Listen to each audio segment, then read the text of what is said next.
नमस्कार मु doctor Shubhankar Mishra senior neurologist hitech medical college Bhubaneswar और न्यूरोन क्लिनिक कटक 29 नवेम्बर को आम वर्ल्ड मूवमेंट डे हिसाब से पालन करता सो मूवमेंट विषय मूवमेंट डिजॉर्डर विषय मु सम्यक धारणा छोट अवेयरनेस क्रिएट करना चाहूँगी। मूवमेंट बा चल प्रचल हवा बेले बेले गोटे रोग होता है स्नायुगत रोग। तो केते बेले चल प्रचल हवा गोटे स्नायुगत रोग होता है। चल प्रचल आम जो हो मूवमेंट होटा हूँ नॉर्मल मूवमेंट। बेले बेले कौन हुए ना केते आम स्लो हो जाऊ बा धीरे चलते आप देखते वयस्क लोक धीरे चलती चालू चालू चालू चालू पड़ जाती कि उठू उठू पड़ जाती बारंबार पछू पड़ुता आगू पड़ुता विभिन्न प्रकार होता है। खाली वयस्क लोक नुहे यंग लोक पिला मध्य से सब रोग देखा दे पारे। केते आप देखिए लोक मान सब हाथ थरू थाए कि हाथ टाइट हो जाता है, हाथ बंका होता है, आपे आपे हाथ बंका होता है, आपे आपे हाथ खोली जाता है कि जिनस धरू धरू हाथटा टाइट हो जाता है, जिनस गली पड़ता है, ये सब होता है। केते चालू चालू चालू चालू से माने झुंटी पड़ती बार बार झुंटती केते चालू चालू बंका हो जाती एवं जोर जोर चली जाती बेले स्लो हो जाती ये सब जिन होता है।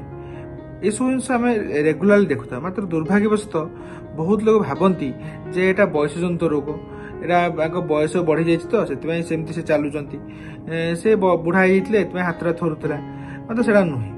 तो बयसाधिक्य रोगर सिम्पटम अलग एवं मूवमेंट डिजॉर्डर मूवमेंट जो परिवर्तन रोगर सिम्पटम अलग। तेणु जदि मूवमेंट आपणकर धीर हो जाउची तो से केते पार्किंसन रोग मध्य कह जाए। एटा एक साधारण रोग एवं मेडिसिन ट्रीटमेंट हला बेले तार भल हवा चांस बहुत बेसी। बेले बेले मूवमेंट जोर हो जाए लोकटी साधारण लोकटी नाचिला बेले बिहेव करता है कि हाथरा बेसी हलु थाए ये सब आम रेगुलाली देखू ताको मूवमेंट अधिक बा चल प्रचल अधिक हवा रोग भितर विषय आम गणि था। से विभिन्न प्रकार रोग अच्छी थरिवा रोग कि कोरिया विभिन्न प्रकार डिस्टोनिया एमती विभिन्न प्रकार रोग अच्छी। तेणु जदि मूवमेंट बा चल प्रचल हवा किसी प्रोब्लेम होची आपण कि कौन रोगी मात्राधिक धीर हो जाती कि मात्राधिक चल प्रचल स्पीड हो जाऊँगी कि थरुची कि बंका हो जाती कि जिनस हाथ बंका हो जाऊँगी ताहले ए सब जिनस भावतु जे यह एक रोग यह एक माने बयसाधिक कि अन्य कौन कारण होना। एवं जदि आप एमती क्या देखुंट निश्चय न्यूरोलॉजिस्ट को देखातु एवं आपण मैंने जानले खुशी हे ये सबूर बहुत प्रकार ट्रीटमेंट आम मान पाखे एभेलेबल अच्छी।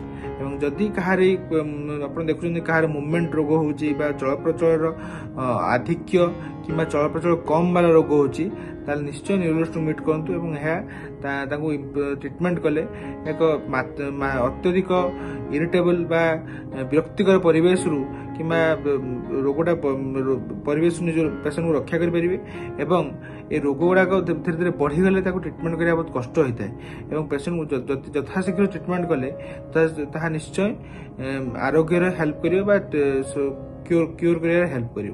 तो यह ही movement disorder day world movement disorder आम वार्ता तेणुक आप निश्चय इन जिन को मन रखुन जोटा कि आपको फ्यूचर निश्चय हेल्प कर। धन्यवाद।